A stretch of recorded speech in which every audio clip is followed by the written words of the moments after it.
I want to make sure to hit a few key points. And the first one that I want to make sure to talk about is that I want to make sure that the overall original intent of this current resolution that has been amended hasn't been lost on this, which is that the resolution is really about more than anything is setting out a paradigm for how the shore of Onondaga Lake is to be used in the future. Up until now, there's only been one memorializing resolution ever about how the shoreline is to be used, and that's the 2011 resolution referring to Murphy's Island. Now, this is a comprehensive resolution, and this comprehensive resolution talks about the entire shoreline. And the fact of the matter is the county already owns over 90% of the shoreline, and much of the remaining 10% is owned by other government entities. So for all intents and purposes, it is virtually a public lake around the shoreline. With this resolution, the county wishes to make clear that it is the intent of the county that, with one exception of land to go to the Onondaga, as we discussed in a minute, that the rest of the county property, the goal of that is to keep it in public parkland use in perpetuity. And furthermore, for those portions of the those portions of Lake Shore that are not owned by the county, we call upon those landowners to grant easements, etc., to make it so that there's full public access to the shoreline.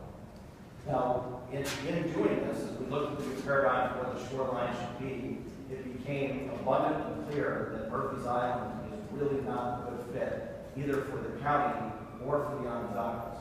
And as discussions on this continued, it became clear that something better could be found. And one of the things that some of the members from the public pointed out in the comments is that the Onondagas need to be asked the question, what do you want? Not just simply told by us, this is what you're getting. And back in 2011, with Murphy's Island resolution, I don't blame the Onondagas for being interested in it, and I don't blame the legislature for passing it. At the time, that was the only parcel of land that was really on the table. And I applaud the legislature for making one positive step in the right direction of creating more goodwill between Onondaga County and the native population. However, there's more that can be done, to say the least. And that time has shown that it's not the best fit, and it's time to find the best fit. And I wish to be clear that we're not just randomly looking at any place on the lake. I talked with leaders of the Onondagas and others, and there are certain sites that they have in mind, and certain sites we have in mind, and I'm very optimistic that we can come to consensus. The key is the Onondagas' opinions in this are critical, to say the least. As for the issue of, I know some of the speakers have brought up issues, there's concerns that there could be an agenda that's Honeywell or some such thing. The only agenda with regard to liability is the county wants to make sure that the county taxpayers are not on the hook for cleaning up something that the county didn't include. There's no interest in protecting any other party beyond that. And the way the other resolution was written, the original 2011 resolution, it could be interpreted to say that the county is taking on added liability that it doesn't otherwise have under the law. And this resolution clarifies that is not what the county is doing. So, in other words, this is a situation I really believe where all parties can have their cake and eat it too. The Onondagas can end up with a better parcel of land, more fitting to their history, and more fitting to their desires. And at the same time, the county is not taking on unnecessary liability. Much has been made about what is the rush on this. And I understand if there's any legislator who feels there's too much of a rush and in good conscience they can't go forward, I don't blame them if they wish to vote against it. But I can say two things about that. The first thing is that for many of the public, this might seem like a new or rushing process. But what I want to stress is that the normal process for the legislature is that a resolution is proposed approximately and made public approximately 3 weeks before a vote. It goes through a committee. Between committee and time of session, it's amended.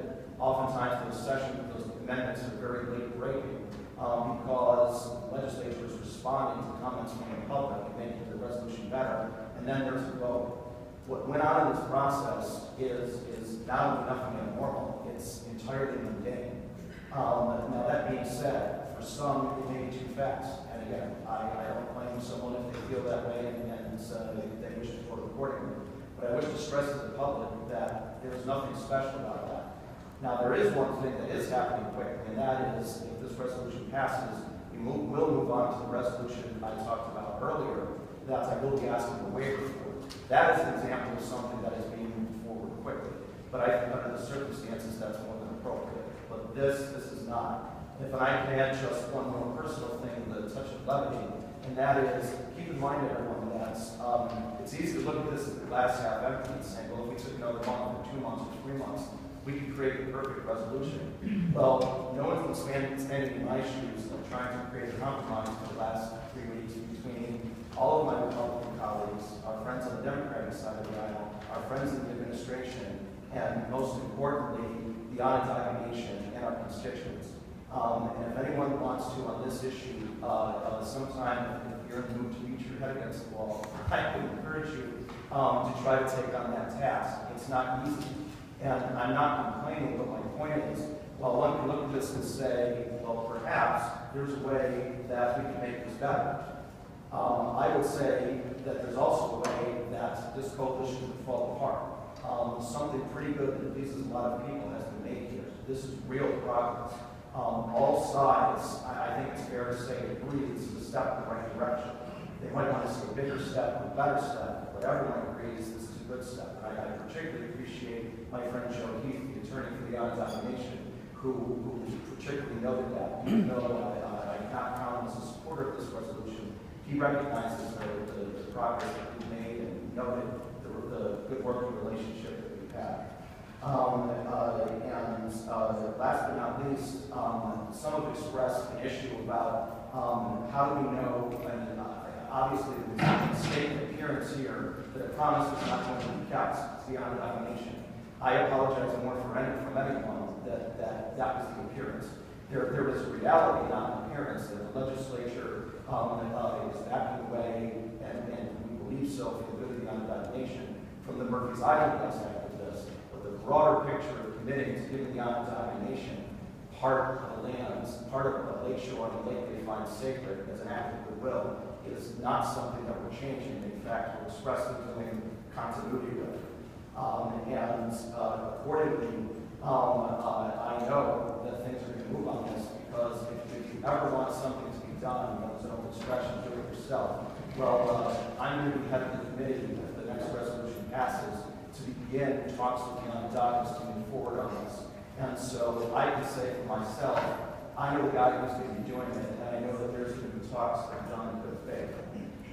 One last thing I'd like to add, which is that in particular, I would take that idea of moving forward very seriously because a little-known piece of Onondaga history is that when I was a 7-year-old Cub Scout and earned my wolf badge, someone we all know by the name of Warren Lyons came to my Cub Scout pack and personally awarded me and the other scouts our wolf badges.